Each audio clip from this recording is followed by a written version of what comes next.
Welcome back to Way Too Late Reviews. Whether you're sale shopping or just looking for a new game that happens to be old, this is the place for you. Horizon Zero Dawn was released back in 2017 by Guerilla Games, a company owned by Sony who released Zero Dawn as a PlayStation exclusive. Now, almost 5 years later in 2022, we are just a week away from the release of the sequel, Horizon Forbidden West. But was Zero Dawn good enough to deserve a sequel? Light spoilers ahead. As always, let's start with the story. In Horizon Zero Dawn, you play as Aloy, a huntress who was cast out of the mainland of her people, the Nora tribe, when she was a baby. After being cast out, she was entrusted to the care of a man named Rost, who chose to leave the Nora and become an outcast a long time ago. Rost trains Aloy how to fight, hunt, and generally survive in the wild, but eventually, Aloy isn't content with her lack of answers about why she is an outcast as well as who her mother is.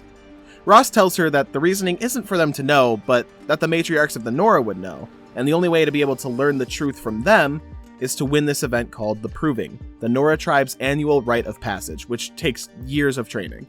If you are able to win the Proving, you'll learn a bit more information about Aloy's past, as well as being granted more freedom to travel around the world of Horizon. Along your journey, you'll encounter everything from bandits to striders, aka mechanical horses, and even the gigantic Thunderjaws, which could be best described as a giant metal dinosaur with lasers. In total, there are 25 different machines that you get to fight and interact with throughout your journey, as well as all the human enemies you could ever want. Now, let's get straight to the point. Horizon Zero Dawn's story is great. It's not too short like Fallen Orders, and it can be pretty much as long as you can dream. In all, the game took me 37 hours to beat, and over 85 hours to fully complete. That's more than enough story, to be honest. Plus, beyond the main game, there are over 260 data points in the complete edition.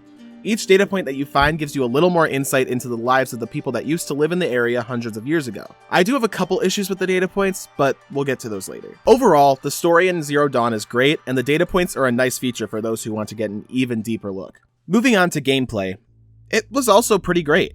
Most things felt fluid, they felt smooth, and most of all, they felt good. The combat had a great balance of challenge and just straight up machine destroying fun.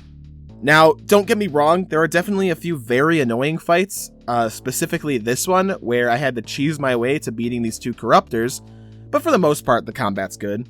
The exploration isn't as fun, but it gets better as the game goes on. Traveling on foot to every destination was extremely tedious, to say the least, but eventually you get a way to ride on some of the machines, and the golden fast travel pack was a lifesaver. Once I realized it existed. You see, essentially, Zero Dawn makes you use a consumable every time you want to fast travel to a different area, but once you buy the golden fast travel pack, it just gives you unlimited uses. It's not like it's even hard to get or anything, I just didn't see it when I went into shops. I also found it to be a bit of a pain whenever I had to climb to an area because it wasn't always as clear where the path was as some of the other games I've been playing recently. There were multiple, and I mean multiple times, where I had to cheese my way up a mountain because I couldn't find the intended climbing path, which, albeit, might be my fault. Still, that wasn't too bad, but still annoying.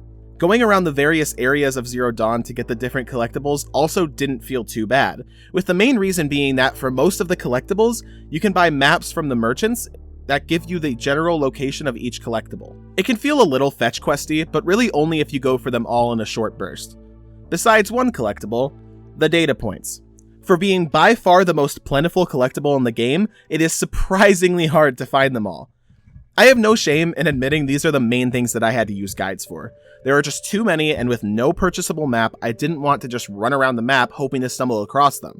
Some of them are easy to find, because a large subsection of them are found in the quests that you go through throughout the game. But there's also a larger subsection of world data points, and those are still ridiculously hard to find. The graphics in the game are also beautiful for the most part, but when I went into some of the ancient ruins scattered throughout the game, I did find it a bit hard to tell what I was looking at because the way the lighting worked in those areas. It didn't make it too bad, but I felt like it was just annoying enough to mention here. Last point I want to make on gameplay is one thing that made the quests feel much better than some games I've played in the past.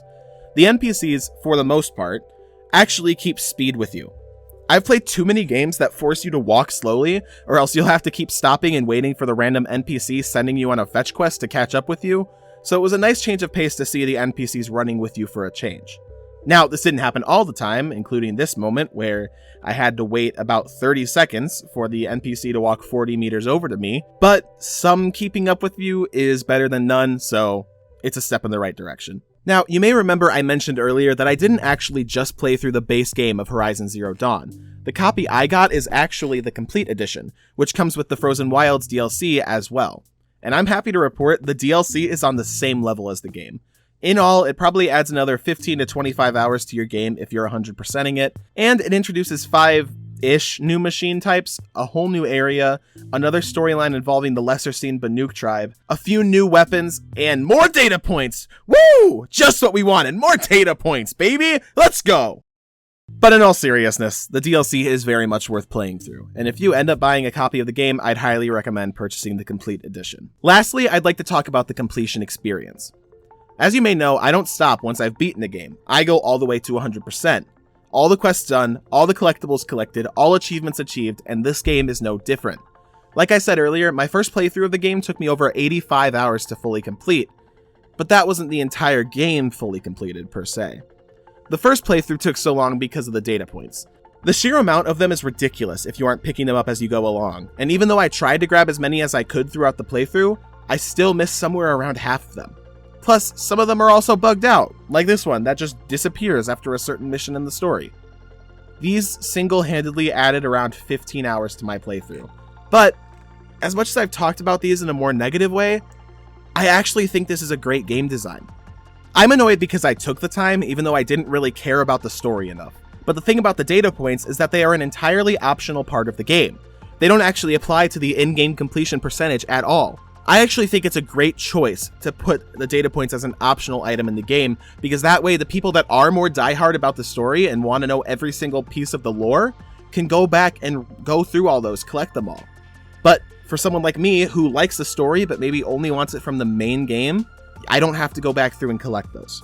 Plus, I found out later on, after I'd collected them all, that they don't carry over to your New Game Plus run through, which is what we're going to talk about now. You see, the thing that's adding a little bit more stress for me during this playthrough is an achievement called Ultra Hard Completed.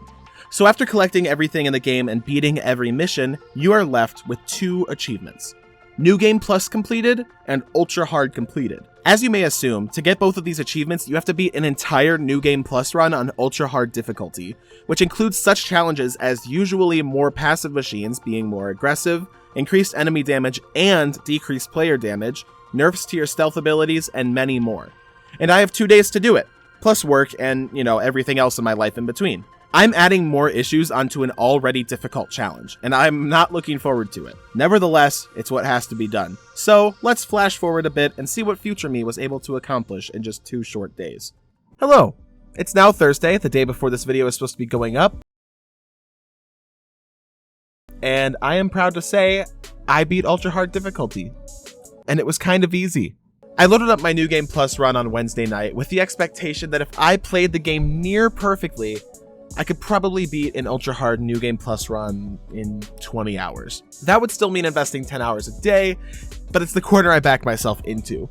So I got home from work, loaded up the game, and got to work. 8 hours later, I was done. Now, this wasn't done without any compromises. First, I didn't go and collect all of the collectibles or data points again. I figured that since I had already collected all of them once, that was good enough for now. I still may go back and get them later, but for the sake of releasing this video on time, I decided to forego them. I also only did the main quests, as that was what was required to get the achievements. Third, and lastly, I wasn't able to get the adept weapons and outfits. When you start a New Game Plus run, you get access to a new tier of weapons called Adept. They are more powerful than the weapons you can get in your first playthrough, and they have more modification slots available. I went into the run thinking this would be the one thing I specifically went out of my way to get, but then I looked at the requirements. For the 18 combined items that I saw from the merchant, it would cost me 125,400 shards, Horizon's form of currency.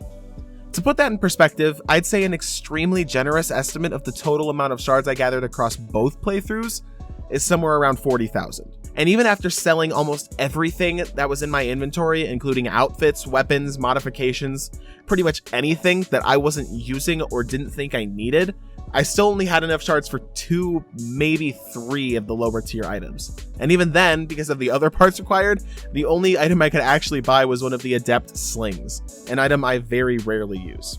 So those are my 3 compromises, but because of those, I was able to blast through the game in about 40% of the time I thought it would take, and I got the last 2 achievements that I needed. Alright, rankings time. To quickly sum everything in this video up, the story is amazing. You can tell a good amount of thought was put into it, and the data points go even deeper for those that want that. The gameplay is good, almost great, with just a few quirks here and there that really cause some frustration, and the completion experience was also pretty great.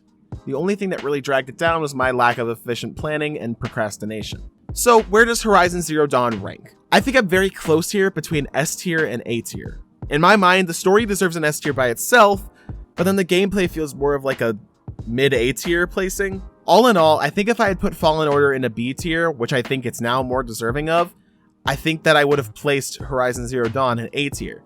However, because I placed Fallen Order in A tier, I feel like I have to put Zero Dawn in S tier, which is where it's going to be for now. I think it's still more of like a low S, high A, but we might just have to do a tier list reset somewhere down the line. In the end, if you see this game on sale, I highly recommend picking it up and giving it a playthrough, and if you have the money to go and get it at whatever price point it's at right now, it's definitely worth it. Now, if only I could get a PS5 to play the new one. Thank you for watching Way Too Late Reviews. Make sure to subscribe so you don't miss when the next one comes out, and if you'd like to watch the last one on Star Wars Jedi Fallen Order, that will be right here on the screen in front of you. Other than that, I'll see you in the next video. Peace.